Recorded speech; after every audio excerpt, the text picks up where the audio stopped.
Okay, so we're about to dive into a pretty controversial theory from a Professor Cien Jiang.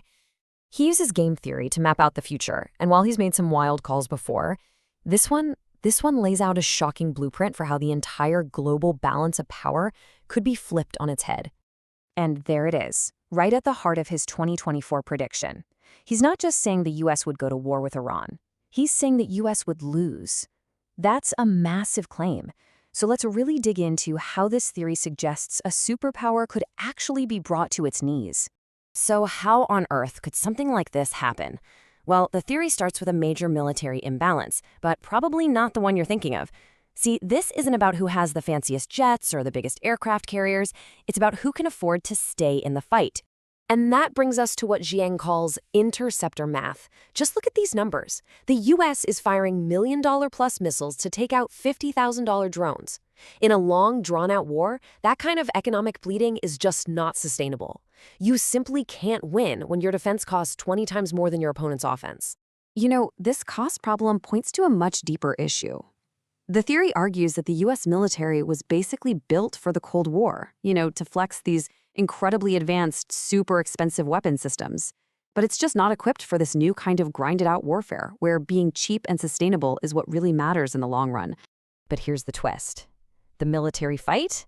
That's just the opening act. According to this whole analysis, Iran's real target isn't US military bases, it's the global economy itself, and the US economy is the final boss. Which, of course, leads to the multi-trillion-dollar question at the center of this whole thing.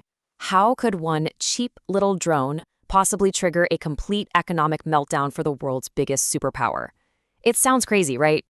Well, the answer, according to Jiang, is water, specifically a life-or-death vulnerability for America's key allies in the Gulf.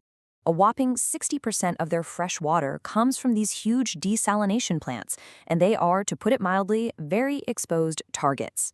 And we're not talking about an inconvenience here. The potential for chaos is just catastrophic. Think about it. A single successful hit on a major desalination plant could mean a city like Riyadh, with millions of people, runs out of water. No water means no food, which leads to total societal collapse.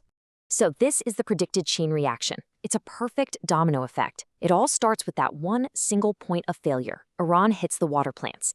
That creates an existential crisis for the Gulf states. That crisis then shatters the financial system that props up the US dollar, and boom, the whole thing comes crashing down.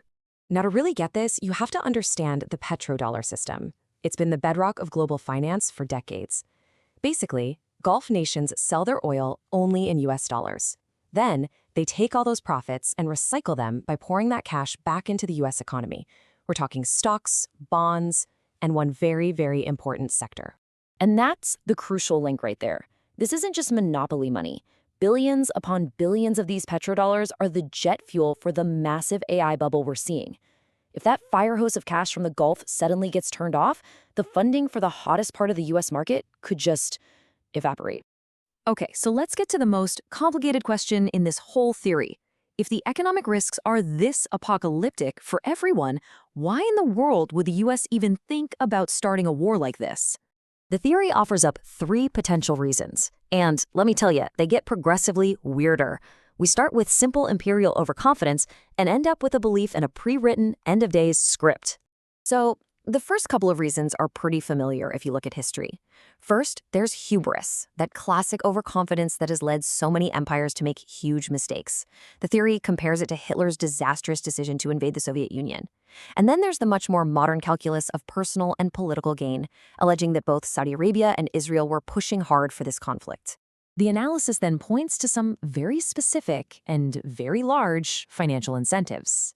It brings up a $2 billion Saudi investment into Jared Kushner's private equity fund and a massive $250 million donation pledged by Miriam Adelson. The suggestion is that these are powerful motivators to act in the interests of those donors. But beyond the money, the theory claims there's a huge political motive. By starting a major war, a president could be granted emergency powers. And the theory suggests these powers could be used to delay elections, rally the country around the flag, and open up a path for a third term, which is completely unprecedented. All right, now we're headed for the most speculative part of this whole analysis.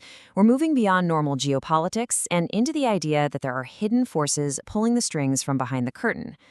Professor Jiang flat out argues that to really understand the why behind all of this, you have to look at what he calls secret societies. In his view, these shadowy groups control the global power structure and are just following a pre-planned script, even if what they're doing looks totally chaotic or self-destructive from the outside.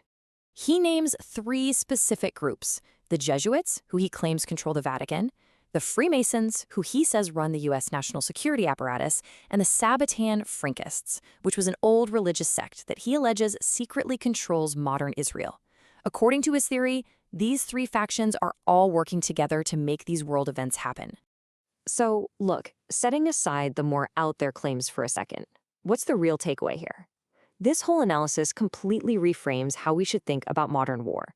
It paints a picture of a world where the biggest weaknesses aren't military, they're economic, where a fragile financial system can be a juicier target than any army. Which really leaves us with one final, provocative question to chew on. In the 21st century, is a superpower's biggest threat another country's military, or is it the brittleness of the very systems that give it power in the first place? It's a pretty sobering thought about where real strength and real vulnerability might lie today.